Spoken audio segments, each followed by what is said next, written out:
Everybody's got a price, it's the $1 million man. Podcast in demand. Understand, everybody's got a price. $1 million man. Everybody's got a price. $1 million man. Everybody's got a pod, it's the $1 million man. Podcast in demand. Understand, everybody's got a price. $1 million man. Everybody's got a price. What's up, everybody? It's Marcus D'Angelo, and we are back for another episode of Everybody's Got a Pod. And of course, I'm joined by the Hall of Famer, the man himself, the $1 million man, Ted DiBiase. Ted, welcome back, man. Good to have you here. Hey, good to be here, man. It is good to be back. And brother, today we're doing something really fun. It's a look back 30 years to SummerSlam 1995 and kind of the peak of the new generation era. There's a lot to discuss here, and we'll get into it in the notes. So yeah, man, it's the new generation. A lot of people online like to criticize it. I personally am a huge fan of that period of time, probably just because I was a kid when I was watching it. But yeah, it's going to be a fun one. Before we get into the subject, though, Ted, I did want to ask you about something that became the topic of a lot of conversation this past week. The funeral of Hulk Hogan. I know that you were in attendance for it, and I was wondering if you could let our listeners know what the experience was like. Well, I mean, it was obviously a somber occasion, but I mean, there were a lot of people there. I mean, Willie Nelson was there, Dennis Rodman was there, man, and of course, you know, Vince McMahon was there, and you know, and came out and spoke a little bit, you know, and just nothing but praises for him. Man, it just goes to show that it was really, you know, like the impact that Hulk Hogan had on not just wrestling, but on pop culture and a bunch of people. It was really something special. And yeah, Ted, you know, this funeral, I was told by Jim Duggan, actually, that there were, it was an invite only funeral. Yeah. So it had to mean a lot to you to receive the invite from Hulk's family to come and be in attendance for that. Yeah. Oh yeah, and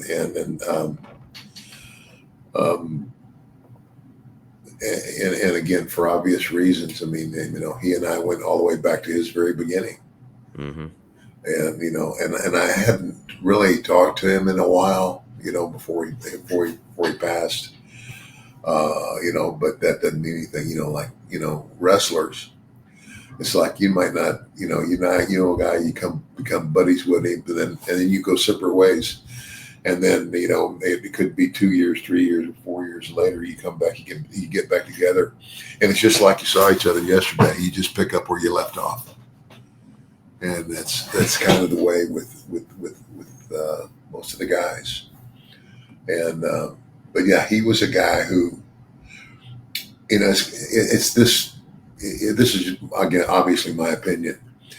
You know, if you weren't a wrestling fan at all, and somebody said pro wrestling, the first name that would come out of their mouth would be Hulk Hogan. Mm-hmm. That's how big an impact I believe he had on the business. No question about it. No question about it. And Ted, I appreciate you talking to us about the funeral and your experience there. You know, it's something that I think a lot of fans have talked about and heard a little bit about online. So I appreciate your perspective, brother. And all right, well, let's go ahead and get into these notes. We've got a lot to cover when it comes to what was happening in 1995. And we're going to start right here. Dan Spivey is getting ready to come into the Fed in mid-1995 under the character of Waylon Mercy. And it's a character that many folks point to as a great gimmick from those days. He kind of had a ripoff of Robert De Niro's character from Cape Fear, and the vignettes and everything came off absolutely great. The only thing that wasn't so great is that Dan Spivey at this time was a little bit past his prime, and he would leave the WWF after a very short run due to injury. Ted, I don't know if you got to spend a lot of time around Dan Spivey or not, so I was hoping you could enlighten us. Do you remember him well? Well, yeah, I remember him. He's a great guy, you know, and yeah, and as you just said, yeah, it's just a shame that his you know, that his career as an in-ring wrestler just was so short. Mm-hmm. you know. But yeah, I mean, he was a great guy. Now, I don't think that you were in the Fed yet when this happened, but Dan Spivey had been there before. And one of the most infamous stories about Dan Spivey there was that he had gotten into an altercation in the ring with Adrian Adonis, where I guess Adrian was kind of trying to go into business for himself. And Dan Spivey was not fucking having it, and he beat the shit out of him. Apparently, like really bad bloody face, knocked him out. Adrian Adonis comes back too and tries to keep fighting. He knocked him out again, and I think that happened like 3 times before I think Adonis had to be literally carried to the back. You weren't with the Fed during that period of time, were you, by any chance? I wasn't there, but I obviously heard all about it, and it couldn't happen to a bigger butthole. Was Adonis not a great guy? Oh, no, you know, he was, you know, he thought he was the greatest thing since, you know, peanut butter. I don't know, but he wasn't, He paid a heavy price that day, my friend. and he should have. I mean, who shoots on somebody in the ring? It's stupid. Yeah, yeah. Just before the first In Your House pay-per-view in May, you're going to be part of what's called a Night to Remember, as the WWF does their last show in the old Boston Garden, and you would manage Sid against Diesel on the main event of that show. So pretty cool, Ted. The last time the WWF is ever going to run in the Boston Garden, you're there, and you're part of the main event. You know, the Boston Garden is a legendary venue, really meant a lot to the company over the years. Any special memories of working in the old Boston Garden?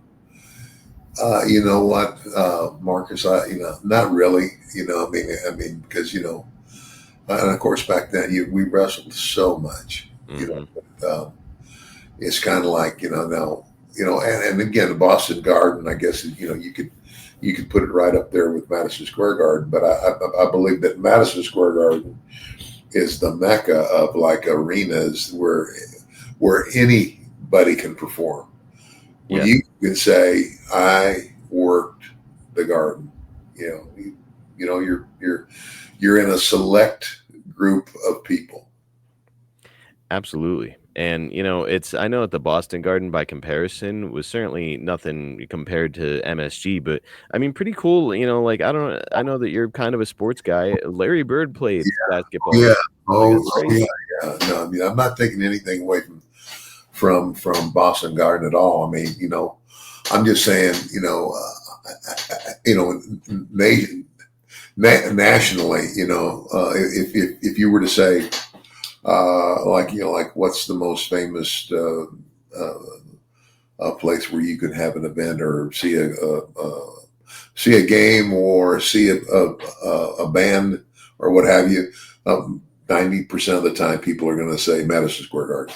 Nowadays it's probably AT&T Stadium, Jerry's World down there. I'm biased, so I'm a Cowboys fan. Something pretty cool involving you happens during this time as well. Here on June 6th, you will be accompanying this man, Chris Benoit, to the ring for a tryout on a Superstars taping, and he's going to take on Adam Bomb. He'll get 3 tryout matches with the company during this period, and Meltzer will call him the most impressive wrestler on the card in each instance. Ted, what do you recall about being around Chris Benoit, and were you as impressed with his wrestling ability as Meltzer? Yeah, I mean, I wouldn't call him Superman or anything like that, but yeah, I mean, he was a good hand, and in my memories of Chris was, he was a pretty quiet guy, yeah, I didn't hang out with him or anything like that, but yeah, a likable guy. And of course, things will happen obviously later that everybody went, you got to be kidding. Insane what happened, and clearly the result of too many traumatic blows to the head. It's the CT they've now discovered is what happened to Chris Benoit. But like looking at this photo, Ted, I'm pulling it up again. If you're just listening on audio, you've got to come and check out this photo that I pulled up. It's Ted walking to the ring with Chris Benoit by his side. Chris was not a big guy, much like Dynamite Kid. Very, very muscular, but kind of short. But man, could he work. Yeah. what really sticks out to me though, Ted, and I was just talking to somebody about this, is like you were like I've heard this expression a few times. You're like the Forrest Gump of wrestling, where you kept doing all of this cool stuff at exactly the right time. Where it's like you managed Chris Benoit. Early 1996, you're coming up. You're going to be with Stone Cold Steve Austin the year that he starts to make his rise. Later in 1996, you're part of the greatest faction in the history of wrestling, arguably the NWO. It's man, what a run that you had, even post your wrestling career, right?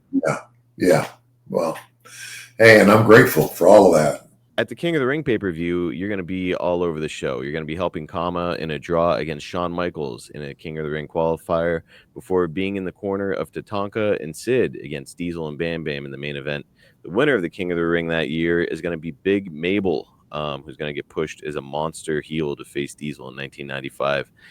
Ted, Mabel had a reputation of being a little bit dangerous in the ring, and this certainly felt like Vince was going back to the well of trying to draw houses with a monster versus monster type match. I think that Mabel winning the King of the Ring is kind of the perfect sample of what was going on with the WWF during this time. Vince was doing everything that he possibly could to find the next guy, the next Hulk Hogan, and the next monster heels for that Hulk Hogan, where what we just talked about with Chris Benoit. Chris Benoit was head and shoulders probably the best worker in the WWF during his tryout. Maybe Bret Hart was there. Certainly Shawn Michaels was in the mix. But Chris Benoit, from a technical standpoint, unbelievable. He gets a tryout match here, doesn't work out.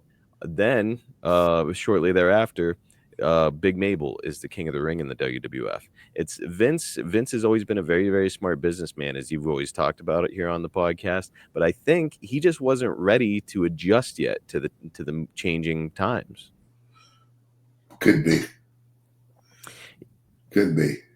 Yeah. I mean, I know that Chris was like 5'10" or whatever, so I would venture to guess that Vince McMahon would see that guy's work and be like, "Wow, great match," but he is tiny. Yeah, but he's gonna, it's a great match for the opening event. Exactly. Not in the main event. Yeah. That was, I think it did take Vince a little while to come around. And then you fast forward, whatever, I think it's like 10 years or something, maybe a little bit longer. And Benoit's winning Vince's main championship at WrestleMania. So Vince, he caught up eventually. Yeah, he did. At the June 26th Raw taping, Lawler is going to say that due to Hart shoving his foot into the King's mouth during their Kiss My Foot match at King of the Ring, Lawler's breath is bad and his teeth are damaged. As a result, Lawler's dentist, Isaac Yankem, DDS, is furious at Bret Hart and plans to come into the WWF to seek revenge. Ted, this dentist, of course, is Glenn Jacobs, who's going to go on to become Kane in the WWF. Yeah.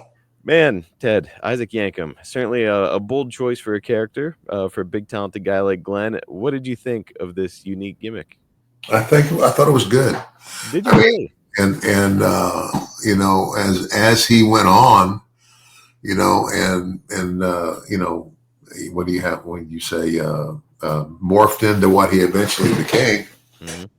I mean, I think Glenn did a hell of a job. Absolutely.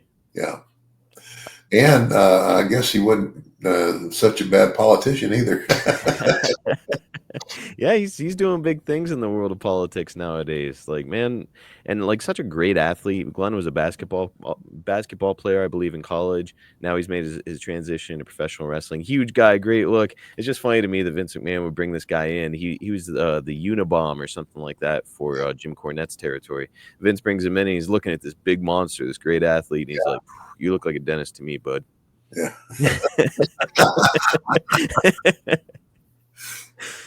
Only Vince McMahon. Yeah.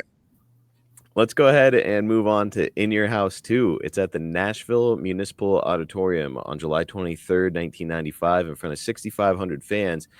Ted, for your part at the event, you're going to accompany Sid to the ring for his lumberjack match with Diesel. The match is very, very poorly reviewed, and Meltzer would go on to say that Sid seems to get worse every time he wrestles, and Diesel is incapable of carrying the match. Dad, I'm curious, have you ever seen a good big man versus big man wrestling match? Ordinarily, the formula seems to be, you get a little guy who can bounce around and is really athletic, and a big guy to kind of plod around the ring. I'm trying to think off the top of my head of a really standout big man versus big man wrestling match, and I can't. Well, I mean, I guess you got to define big man. I mean, it's like there's Andre the Giant, big man, and there's I mean, I guess I'd be considered. I'm 6'4". I was a big guy, but I wasn't a monster. Mm-hmm. Yeah, and I guess that's what I'm trying to get at. What are we looking at here? It's kind of like Andre the Giant. Andre the Giant, wasn't a great, what do you call it? Technician. He's not the kind of guy that you're going to see doing, arm drags and things like that. But Andre knew who he was. He knew how to get himself over, and he knew how to sell for somebody to actually, make people believe that he was vulnerable at all. So I give a lot of that credit to Andre. I think it's a good lesson. Like what you had to say, there's a good lesson for big guys out there. Know your gimmick. Know how to use your size, and you can't really have a bad match. Yeah, that's correct. Ted, this is also making me think that, I guess Vince kind of painted himself into a corner by making Kevin Nash, Diesel, his champion at this time. I love Kevin Nash, and candidly, with the audience, when I was a kid, my favorite wrestler of all time was Kevin Nash as Diesel. I loved him. But I say all that before kind of not burying him, but saying that I think that Vince painted himself into a corner by making Kevin Nash his champion, because now you've got this big baby face. He's 7 foot tall. Who is going to realistically put that guy in danger? You have to put him in these situations with big guys that maybe, aren't quite as mobile in the ring. Right. Yeah. I don't know. Okay, guys, time to pause the show to talk about one of my favorite sponsors, and a sponsor that I know is a huge favorite for all the men listening to the podcast right now. Of course, I am talking about Blue Chew. By the way, not just a favorite for the men. I think the ladies can really appreciate the benefits of Blue Chew as well if you smell what I'm stepping in. Blue Chew is like a cheat code for your crotch, pal. Stronger, harder, longer lasting. It's like somebody gave your downstairs a little pep talk. And brother, Blue Chew is the original brand offering chewable tablets for better sex. Guys, you know that moment when you're coming in from grocery shopping, and if you're like me, you want to make one trip. You grab everything all at once, fill up your arms. For me, it's like I'm from my shoulder all the way down to my wrist, and then my hands are full of groceries trying to get into the house and not have to make a second trip.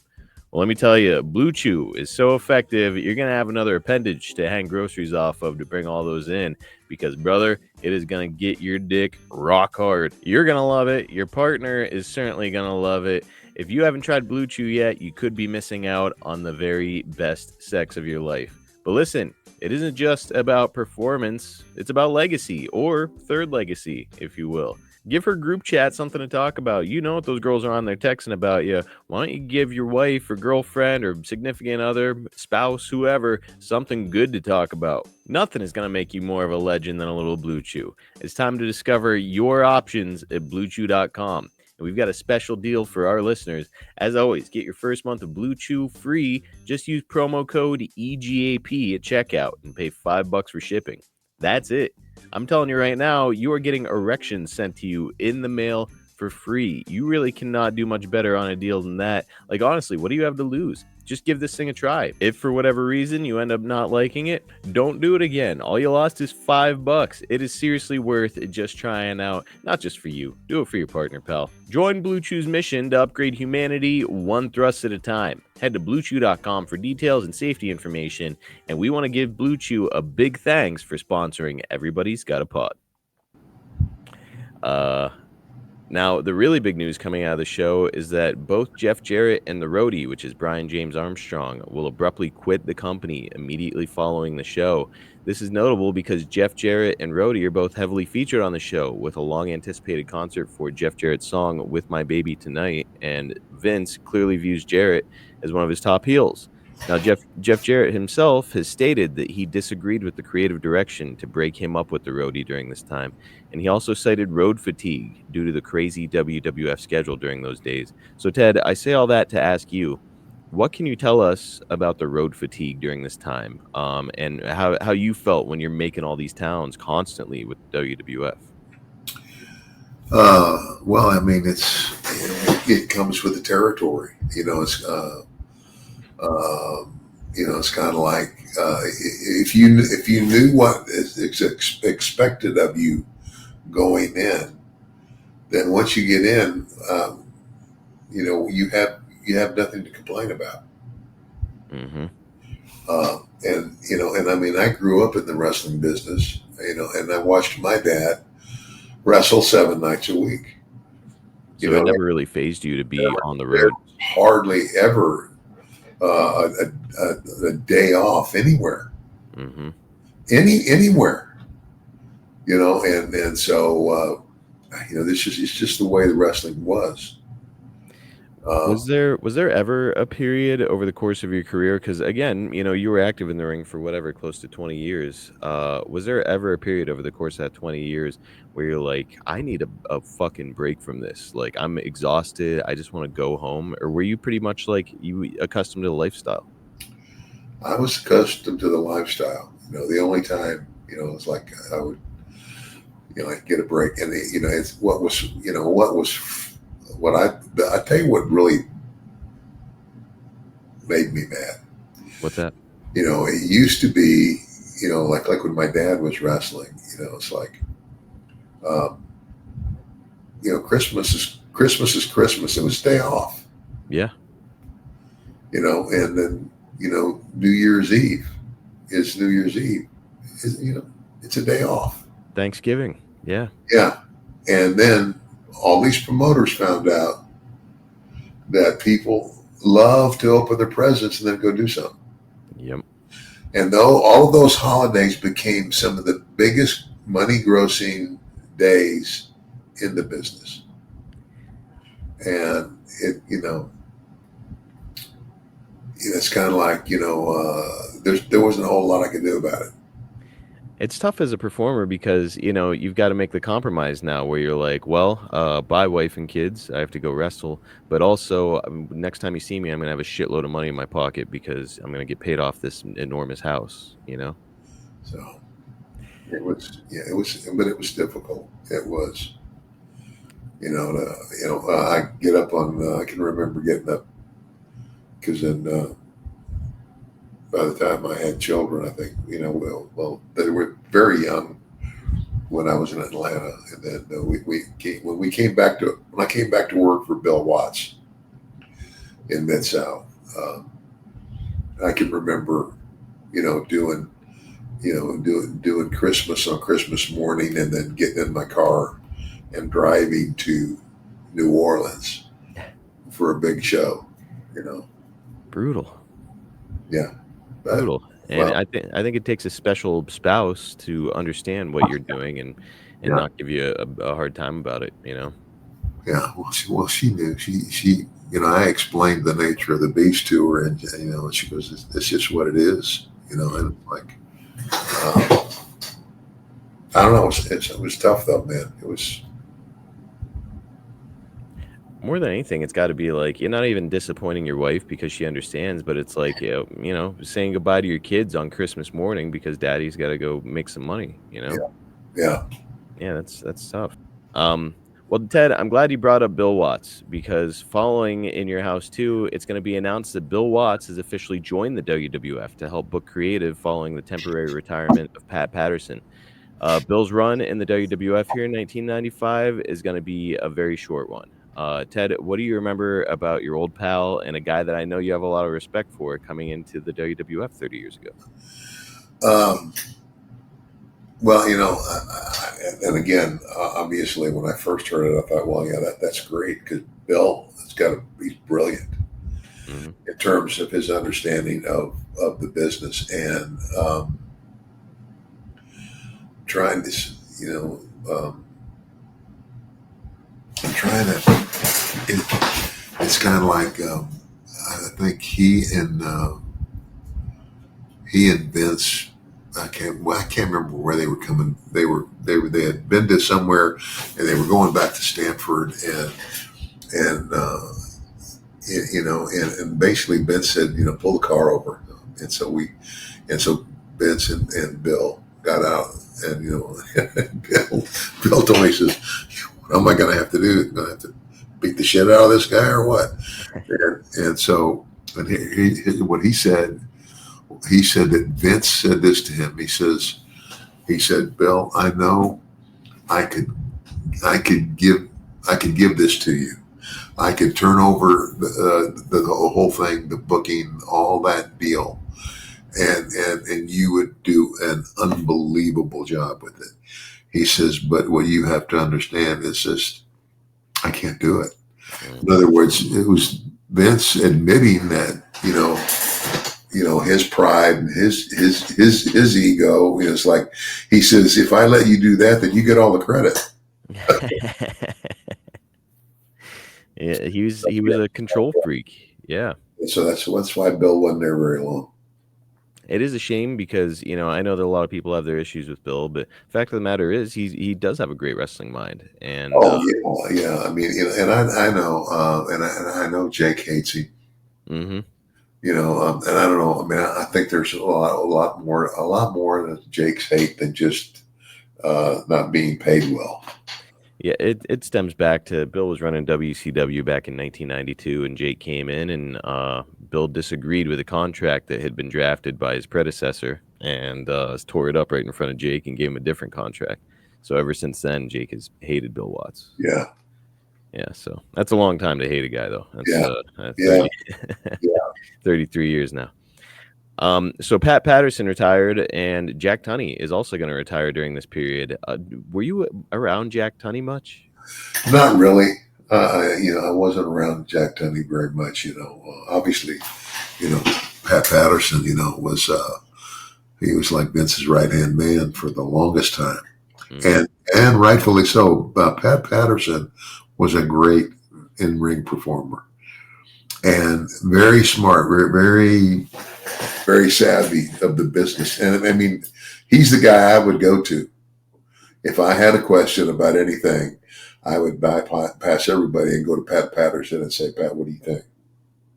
Everybody says wrestling genius, and some of the best concepts that we get to see in the WWF, even today, the Royal Rumble, that was Pat Patterson's idea. Yeah. Ahead of SummerSlam, Dustin Rhodes is going to arrive in the WWF as the Gold Dust character, and here's what Meltzer had to say. Rhodes debuted doing a transvestite gimmick on the Raw show, kind of doing a Marilyn Monroe look with lipstick, makeup, the feminine voice, etc. This gimmick could very conceivably be a career killer. It was well produced, but that's about all the good I can say. So Ted, with the benefit of hindsight, we would all come to learn that Gold Dust would go on to be Dustin's greatest character in wrestling and has really become a big part of his legacy in the business. At the time, though, what was your view? I mean, you had worked with Dustin Rhodes previously. He teamed up with his father, Dusty, years back. Did you view it as a career killer like Meltzer did when he comes in with this Gold Dust gimmick? I wasn't. I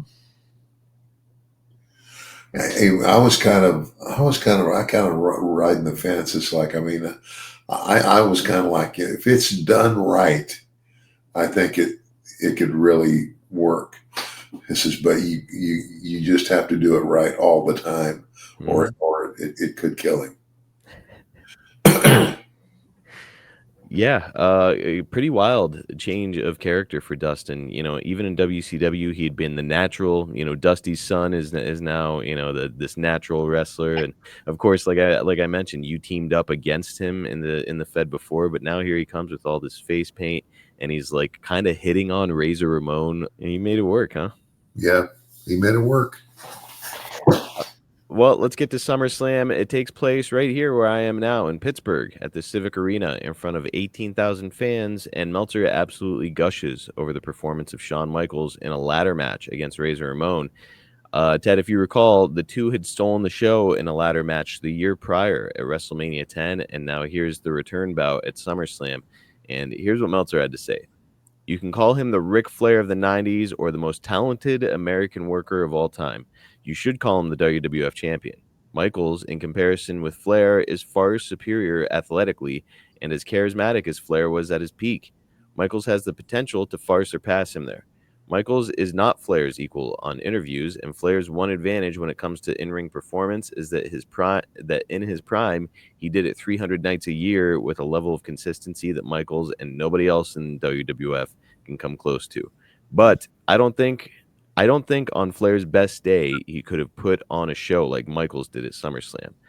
So, man, that is some high praise for Shawn. Ted, when it came to the comparison between Shawn Michaels and Ric Flair, would you agree that Shawn outdoes him in basically every way? I pretty much. Pretty much. I mean, here's the thing about Rick, and I'm not taking anything away from Rick. He was good, but it's kind of like it got to be where I don't know. I could see some spots that he would do, and it's like he would. It's almost like he's doing the same thing every night. Yes. You could kind of set your watch to Ric Flair and what he was doing in matches where, like, I honestly believe that, beat for beat in matches, if you would watch two side by side, probably the same kind of stuff is happening on each screen that you'd be watching. Yeah. If you've got the timing synced up. That's not anything against Ric Flair. He was incredible, and what his shtick was a great one. However, to your point, he did a lot of the same stuff night after night after night. Yeah. Ted, how are you varying your routine? Now that I'm in wrestling, I know that most guys will have like a shine that they like to do, and most guys will have a heat that they like to run on a baby face. Like, how often were you trying to freshen things up when you were wrestling? Oh man, it's kind of like I try to do something different every night. Well, that was just impossible to do something. But in other words, as a heel, I would vary. I mean, there's ways to, depending on what hold you get in a guy. You know what I'm saying? Mm-hmm. There's ways to cheat. And I knew all the ways to cheat. And like I could do it like a reverse chin lock and what have you. And I'd back up and I'd get close to a corner and I'd get the referee in front of me. Saying, "Ask him, ref, ask him," and I put my foot on the turnbuckle and press like I was getting more leverage. You know what I'm saying? Yes. And then when the referee would go to look up, I would take my foot off the turnbuckle. Ah. I would do things like that, but. So there's like small variations that you would use whenever you're getting heat on somebody. Yeah. I would just variations, of course. I mean, you can't. It's like there's only so many moves you can do, and then you're wrestling every night. So, you're bound to repeat yourself at some point. Yep. But what I tried not to do was repeat myself, like on a weekly basis in the same town. Well, let's get to what you were doing there before we wrap this one up, Ted. You're going to be with Kama as he faces the Undertaker at this one. And I've got a video right now. It's our only clip of the week. It's a refresher on what the stakes were for this particular match. Here we go. At WrestleMania 11, one dared to cross that line again. Under the influence of the diabolic $1 million man Ted DiBiase, the supreme fighting machine Kama stole the one possession from which the Undertaker claimed he gained his mystical power, the sacred urn. Then, to throw yet more dirt on the coffin, Kama melted down the Grim Reaper's guiding light and hung it as a symbolic trophy around his massive neck. With the absence of his sacred urn, the Undertaker reached out to his creatures of the night to utilize their power as his driving force. The creatures were, as always, there for him, carrying a black wreath with them at all times in protest of Kama's callous actions. Unfortunately for them, the wreath was nothing more than a thorn in the big man's side. With the look of death in his black pupils, the supreme fighting machine took it upon himself to rip the creature's symbol of death to shreds in the middle of the ring. Then, to the shock of all, the last deadly sin was committed. After a creature of the night climbed into the ring in an attempt to gather the torn symbol of darkness, Kama attacked him like a rabid dog. In an act of pure hatred, he picked up the creature of the night and slammed him down to the hard canvas. To the Undertaker, this was an act that blackened his darkest cloud. Deep within his dark soul, Kama's funeral procession had already begun. Due to the actions of Kama, World Wrestling Federation Interim President Gorilla Monsoon immediately ordered that the much-anticipated matchup between The Undertaker and Kama at SummerSlam be a casket match. All right, brother. So a lot going on there. The diabolical $1 Million Man. We've got a melted urn, and we've got a casket match. So, Ted, just watching that back all these years later, how does it strike you? Good wrestling angle? Yeah, I thought it was. I mean, it was, especially for those characters, And but the thing, the guy who, the Undertaker. Mm-hmm. I was there the first time. Well, I introduced him. That's right. But I don't think anybody realized just what a big star that the Undertaker would become. No, not at all. Yeah, and he did. He did a great job. And even during this period, and on top of that, he's a real nice guy. A great human being. I've had the pleasure of being around him once, and everything I've heard about him though was just what a fantastic person he is. Yeah, what's interesting about Taker during this time is he's clearly positioned as one of the top attractions in the WWF.